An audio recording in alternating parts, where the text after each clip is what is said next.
The chip shortage. That chip shortage. 疫情期的供应链短缺推升起高物价，加上对俄制裁的冲击，引发能源危机，凸显出全球化的牵一发而动全身。What we're seeing here is the consequence of Europe's allowing itself to become so reliant on Russian natural gas and oil. 这一连串的打击，让各国政府还有企业都重新思考全球化带来的利弊。After this crisis, I think it's going to be very difficult for policymakers to re-engage with the rest of the world. And by the way, the rest of the world is going to have a hard time re-engaging with us.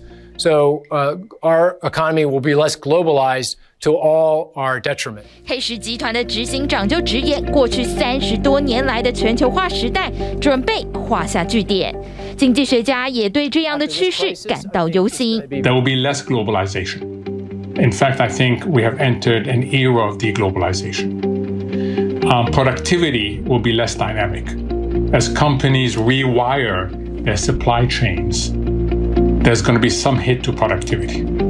There'll be higher industrial concentration that tends also to be bad for productivity. 去全球化的浪潮并不像海啸瞬间来袭，其实早就见到端倪。Look at the way that the U.S. and Europe were vaccinated first. Look at some of the dynamics around then China with their Made in China 2025. That's not about let's broaden and diversify our economy. It's let's protect China and put China first in terms of the global internet and cybersecurity and making sure that China is not on the wrong side of nanotechnology. 根据经济学人的分析，2008年到2019年，世界贸易相对于全球 GDP 下降了大约5个百分点。美中两国之间的直接投资也从5年前1年300亿美元下降到现在只剩50亿美元。专家担心保护主义兴起，大量的关税还有贸易壁垒会重创全球经济。The United States cannot afford to do everything inside our borders. That kind of an economy would cripple us, would make us much poorer than we are right now.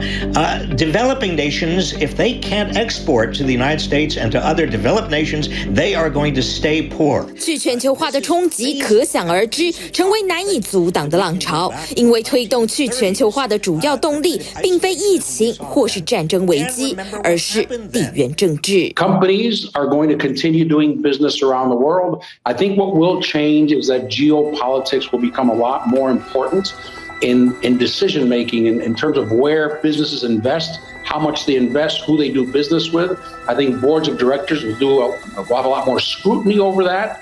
And geopolitics will enter the boardroom in terms of risk analysis. 专家预测，未来经济集团的运作模式会取代全球化，各国会在关键原料上减少对理念不同国家的依赖，民主经济市场与专制经济集团将壁垒分明。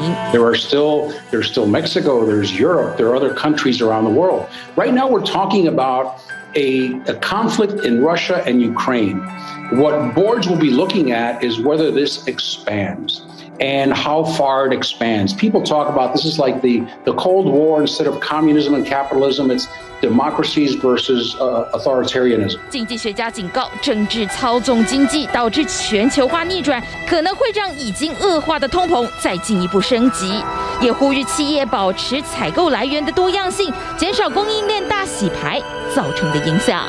TVBS 新闻综合报道，请支持 TVBS 国际 Plus 全新频道，让您扩大视野，掌握趋势，接轨全世界。恳请订阅，开启小铃铛。